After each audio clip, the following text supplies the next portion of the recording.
Hello student, plant tissue हमने complete कर लिया। अब हमको एनिमल टिश्यू के बारे में स्टडी करना है और ठीक सेम वही उसी पैटर्न पे हमको स्टडी करना है जिस पैटर्न पे हमने प्लांट टिश्यू को स्टडी किया था। जैसे प्लांट टिश्यू में भी हमने टाइप देखा था और हर टाइप में टिश्यू में उसका सेल का नेचर क्या था, वो कहाँ ऑकरेंस से उसका लोकेशन कहाँ पाया जा रहा था और साथ में उसके क्या फंक्शन थे। ठीक वैसे ही एनिमल टिश्यू में भी पार्ट हैं और हर पार्ट में सेम चीज़ स्टडी करेंगे कि इस एनिमल टिश्यू के अंदर जो सेल होगा उसका नेचर क्या होगा, साथ ही उसका लोकेशन हमारे बॉडी में कहाँ पे वो प्रेजेंट है टिश्यू और उसका फंक्शन या उसका रोल क्या है। पहले हम उस चार्ट के बारे में स्टडी कर लेते हैं। एनिमल टिश्यू को हम 4 पार्ट में डिवाइड कर रहे हैं: epithelial, muscular tissue, connective tissue और नर्वस टिश्यू। एपिथेलियल टिश्यू जो है वो 4 पार्ट यानी squamous, cuboidal, columnar and glandular और सिलिएटेड, 4 पार्ट में जो है वो आपका एपिथेलियल है। मस्कुलर जो टिश्यू होगा वो स्ट्रिएटेड, स्मूथ और कार्डियक मसल्स में। कनेक्टिव टिश्यू जो होगा, कनेक्टिव टिश्यू 4 पार्ट होंगे: एरियोलर, एडिपोज, स्केलेटल और फ्लूइड। उसके बाद एरियोलर में टेंडन और लिगामेंट, एडिपोज सिंगल होगा, स्केलेटल में कार्टिलेज और बोन और फ्लूइड में ब्लड और लिम्फ के बारे में जो है स्टडी करेंगे। जो इम्पोर्टेंट होगा उसको थोड़ा डिटेल्स में, बाकी को जो टॉपिक हमको इम्पोर्टेंट लगेगा उसके बारे में थोड़ी सी आपको जानकारी देंगे। उसके बाद फाइनली नर्वस। तो काफ़ी एक तरीके से लेंदी इसमें डिवाइडेशन है। हम एपिथेलियल टिश्यू से स्टार्ट करेंगे, आज थोड़ा सा स्टडी कर लेंगे।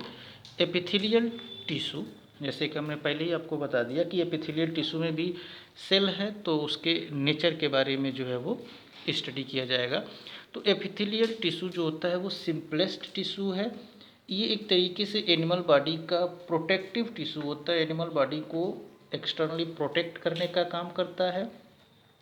इस टिश्यू के यानी एपिथेलियल टिश्यू के जो सेल होते हैं वो काफ़ी टाइटली पैक होते हैं और एक कंटिन्यूअस सीट, मतलब कि लगातार एक के ऊपर एक, एक के ऊपर एक ऐसे करके जो होते हैं वो काफ़ी टाइटली पैक होते हैं। एपिथेलियल जो सेल होता है एपिथेलियम का वो कंटेन वेरी लिटिल और नो इंटरसेलुलर मैट्रिक्स। इसके अंदर कोई इंटरसेलुलर लिक्विड या सेल के अंदर कोई मैट्रिक्स जो होता है वो ना के बराबर या बिल्कुल कम होता है या नहीं होता है। The tissue covers most organ and cavities with in the body. शरीर के अंदर जो बहुत सारे ऑर्गन होते हैं उसको कवर करने का काम करता है। द स्किन, ये पाया कहाँ पे जाता है? The skin and lining of the buccal cavity, जो माउथ वाला हिस्सा है। ब्लड वेसल्स, जिसमें से होके ब्लड बहता है। एल्वेलाई हमारे लंग के अंदर है। किडनी ट्यूबल्स, ये सारे पार्ट्स जो होते हैं वो एपिथेलियल टिश्यू से क्या होते हैं? मिलके बने होते हैं।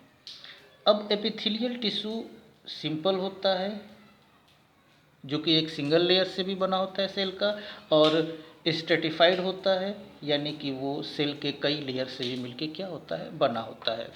एपिथेलियल टिश्यू की अगर हम फंक्शन की बात करें तो फंक्शन उसका वही होगा, यानी जो हमने 4 पार्ट आपको बताया था एपिथेलियल में, स्क्वायमस, ट्यूमुलर, क्यूबॉइडल, सिलिएटेड, उन सब के फंक्शन अगर मिला दिए जाए तो वो एक तरीके से कॉमन एपिथेलियल टिश्यू का फंक्शन हो जाएगा। फिर भी एक अलग से हम थोड़ा सा स्टडी कर लेते हैं।